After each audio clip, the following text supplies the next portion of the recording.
পরীক্ষাটা ভালো হয় না, তার পুরস্কারটা কি হবে সে নিজেও জানে না, আল্লাহ রাব্বুল আলামিন জানে। তো বাকি 11 মাস আমাদের এইভাবে চলতে হবে, এটি হলো রোজার শিক্ষা। আজকের সময় মিটিং নাই, যেহেতু আমাদের ওদের জামাত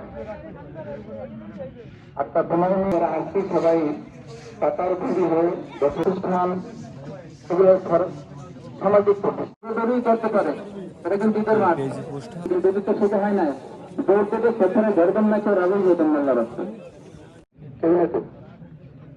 আমাদের মাঠের জন্য। আমি আজকে এই পবিত্র দরবারে এসে শুকরিয়া